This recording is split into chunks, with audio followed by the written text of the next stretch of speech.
Hello. Ẹ̀yin èèyàn mi, ẹ káàárọ̀, ẹ káàsán, ẹ káalẹ́, a kú ìyálẹ̀ta. Gbogbo ibikíbi tí ẹ bá wà pẹ̀lú àsìkò tẹ wà níbẹ̀, ẹ kú tẹ́tí sí wa. Now, ní àdẹ̀kù àfojúbà àti tí gbọ́ Naomi tó kidnap lánàá, a dúpẹ́ lọ́dọ̀ Ọlọ́run pé wọ́n gbé padà sí ààfin lóòyẹ̀. Ìṣòkò Olúwa ẹ ṣeun.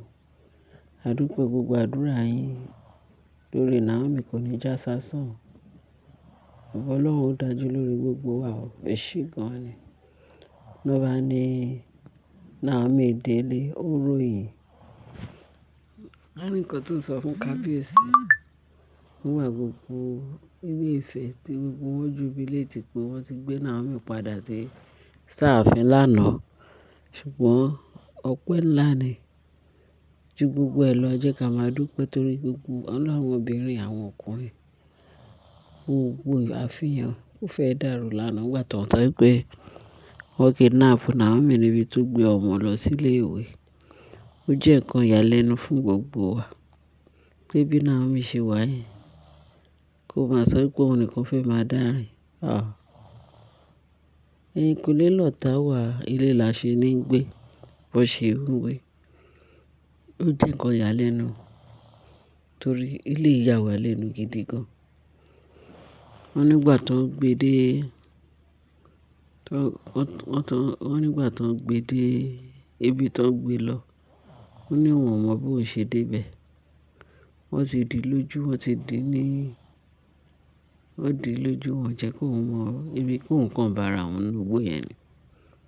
Wọ́n bẹ̀rẹ̀ sí ní béèrè oríṣiríṣi question lọ́wọ́ wọn pé ìwọ ló ń bá àwọn kan du adé, ń bá wọn du gbogbo oyè ní ààfin.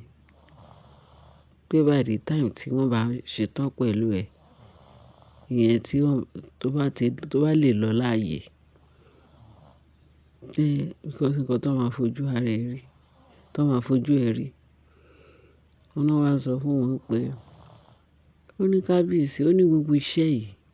Nǹkan tó ṣẹlẹ̀ pé inú ààfin yẹn ni gbogbo ní information yẹn ti wà o.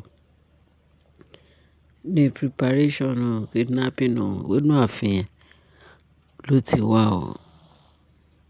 Pé because nígbà tó bẹ̀rẹ̀ sí ní béèrè question lọ́wọ́ wọn sọ pé ṣé ìwọ ni ó bá wọn du ààfin, ló bá wọn du adé, ìwọ ni husband snatcher, ìwọ náà kó gbogbo nǹkan ní kábíyèsí, ìwọ náà kó lé lọ́wọ́. Pé kíákíá wọ́n tá bá ṣetán pẹ̀lú ẹ̀ yẹn tó bá máa release ẹ̀ ní ààyè. Nígbà tó bá ti ṣe gbogbo nǹkan táwọn fẹ́. Pé now pé gbogbo nígbà tó bá discipline ẹ̀ tó bá dé ààfin wá palẹ̀ ẹrù ẹ mọ́. Pé nǹkan tó ṣe mú ẹ wá sí ìbàyẹn ni pé kí kábíyèsí wọ́n máa sọ fún kábíyèsí pé kí kábíyèsí kó denounce ẹ̀. Kó sọ pé òun ò ṣe mọ́. Kí ìwọ náà sọ pé kábíyèsí òun ò ṣe mọ́. Pé wà dé sign paper. Pé kábíyèsí wá sọ pé òun ò tiẹ̀ fẹ́ mọ́, òun ṣe kíní kan mọ́. Pé ó ti dà bẹ́ẹ̀. Nígbà yẹn tó bá dé ààfin, tó bá tún gbọ́ nǹkan tó ń jẹ́ ààfin, ó máa sọ pé òun ṣe wọ́n wá kí gbogbo ẹrù ẹ̀. Wá páàkì gbogbo ẹrù ẹ̀ ní ààfin yẹn. Wá máa padà s'Ákúrẹ́ ẹ̀. Torí kí ló dé tó jẹ́ pé ìwọ nìkan ṣáà ní ààfin tó jẹ́ kí àwọn tó wà láàfin gbádùn. Pé kábíyèsí nǹkan tó ṣẹlẹ̀ yẹn, ààfin náà ti plan ẹ̀ o. Wọ́n ní kábíyèsí ní ó ní báwo ni ó ṣe Naomi wá sọ ń béèrè lọ kábíyèsí.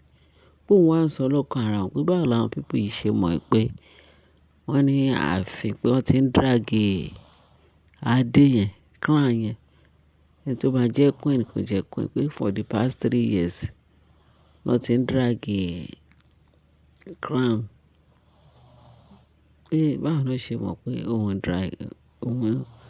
wọ́n bá àwọn drag lórí queen ọ̀nà queen lórí Yèyélúwà. pé báwo náà ṣe mọ̀. Pé kó má jẹ́ pé àwọn kidnappers yẹn pé ọmọ ọ̀nà Ifẹ̀ yẹn náà máa ti wá. Tí àwọn ti Ifẹ̀ ni. Kábíyèsí Ọlọ́run ìyanu. Ọlọ́run kó gbani lọ́wọ́ ẹni tó ń ṣọ́ ní ta ò ṣọ́. Queen Naomi mọ̀ pé èèyàn gbọ́dọ̀ ṣọ́ gbogbo ara. Báwo ló ṣe máa sọ pé mo mọ̀ pé eléyìí máa kọ́ lọ́gbọ́n. Gbogbo àwọn entourage tí kábíyèsí release pé wọ́n máa fún Naomi tó bá ń jáde. Gẹ́gẹ́ bá ṣe gbọ́ pé Naomi sọ pé báwo ló ṣe máa kú, báwo ló ṣe máa tẹ̀lé òun káàkiri. Òun ò fẹ́, òun ò ṣe, báwo ló ṣe máa sọ pé ó ṣe, báwo ló ṣe máa sọ pé ó fẹ́. Àwọn security tó yẹ kó máa tẹ̀lé. Ọlọ́run ló yẹ o, torí nǹkan tá a mọ̀, tá a gbọ́, ẹ̀yà kan ń gbọ́. Pé tí a bá wọn dé ààfin, débi pa máa mọ nǹkan tó ń ṣẹlẹ̀ ńbẹ̀. Ìwọ̀nba nǹkan tá a bá gbọ́ lérèfé, òun la fi ń tó wa létí. Kí gbogbo wa lè fi máa mọ̀ pé nǹkan ń ṣẹlẹ̀ ní ibi báyìí báyìí báyìí. Òun ní tiwa. Kì í ṣe pé bóyá a fi gbogbo ara gbọ́ gbogbo ara rí gbogbo nǹkan tó ń ṣẹlẹ̀ ní ààfin yẹn náà. So gẹ́gẹ́ bí ọ̀rọ̀ yẹn, wọ́n ní Naomi wá sọ pé kábíyèsí nǹkan tó ṣẹlẹ̀ yìí pé wọ́n di òun lójú, wọ́n di òun ní lọ́wọ́ ni o. Ó ní títí tó ń fi wà ní ibi tí wọ́n kidnap òun sí. Tí bá rí gbogbo bó ṣe ń interrogate òun tọ́nà interrogate òun. Ó bá wọn du ààfin, ó bá wọn du adé àbí ó bá wọn du adé. Ó lóun ò bá wọn du adé o. Ṣùgbọ́n adé yẹn pé ó ní ètò bó ṣe sọ pé àwọn fẹ́ ṣe. Ṣé ó máa dé? Ó lóun ò ṣe fẹ́ adé yẹn mọ́. Òun ti yànda fún wọn. Ó ní kábíyèsí òun jẹ́wọ́ fún wọn pé òun ò ṣe mọ́ o. Wọ́n ní tí kábíyèsí bá dé náà ṣe, ó lóun ò tiẹ̀ ṣe mọ́, ó lóun ò tiẹ̀ fẹ́. Òun ò fẹ́ ọkọ mọ́. Therefore, kí wọ́n lè release òun.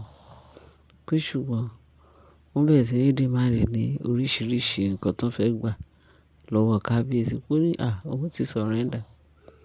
Lọ́pẹ́lọpẹ́ ìyá onífá àtọlọ́run báyìí. Lọ́pọ̀ Ọlọ́run ló lo ìyá onífá pé kó lè sọ orúkọ bẹ́ẹ̀ yẹn, kó lè release òun. Àṣà àwọn people yẹn wọn ò fẹ́ kú. Nígbà tí ìyá onífá ti sọ fún wọn pé ìsídà kẹ́ gba owó yẹn kẹ́ lọ ná ní grave ní sàárè kí kẹ́ má release Naomi. Tẹ́ bá release pé òun máa fi bára lòun máa fẹ́ san gbogbo wọn, kó máa rán àrà sí wọn. Pé bí gbogbo wọn ṣe wọra wọn lójú nìyẹn. Pé ǹjẹ́ kìí ṣe pé iṣẹ́ àṣìṣe náà ṣe yìí. Pé ẹni tó ń lọ gbé yìí, ẹni tí ò mọwọ́ tí ò mẹsẹ̀. Ṣé ìṣe pé iṣẹ́ làwọn jẹ́ yìí. Pé ìjọ jẹ́ ká release. Torí àwọn ò fẹ́ kú. Kí wá lè rẹ wọn. Nígbà tó ń sọ pé tí wọ́n bá release Naomi, pé àrà náà máa fi sọ wọ́n pa. Àwọn ò dẹ̀ fẹ́ kú. Wọn ò dẹ̀ fẹ́ lọ ná owó ní sàárè àtowó àti ikú èwo nìkan wá choose. Pé torí ẹ̀ náà ṣe tètè. Wọ́n di òun, wọ́n tún di òun lọ́wọ́, wọ́n tún di òun lójú. Tó jẹ́ pé nígbà tó ń dé kí ló ń jẹ. Wọ́n gbé òun wá. Nígbà tó ń wá lajú. Wọ́n tú ojú òun nígbà tó ń dé ibẹ̀. Tó ń dé ibi tó ń já òun sí. Òun wá wò rárá pé Ifẹ̀ máa nílé. Ifẹ̀ máa ní ibà tí òun máa wà. Agbára Ọlọ́run ló ń jẹ bẹ́ẹ̀. Agbára Ọlọ́run dà níbi tí Jésù ti ń jọba. Bẹ́ẹ̀ ni. Wọ́n ní ṣe ló dé lájú tó sọ pé ààfin lílé Ifẹ̀ máa ní wá já òun sí. Wọ́n ní in fact pé ọ̀rọ̀ kò pé ìròyìn ò tá fojú bọ̀, ọ̀rọ̀ kò sísọ. Ó lóun ní wáyé sí ni wọ́n ní kíákíá kábíyèsí ti lọ fi ọlọ́pàá, wọ́n náà ti wá gbé wọn látàná. Gbogbo àwọn olórí yẹn. Wọ́n ní ẹni tó ń rí gbé ní Ashley. Ó dàbí pé Ashley ti gbọ́ information, òun ló ṣe sálọ lébélébé.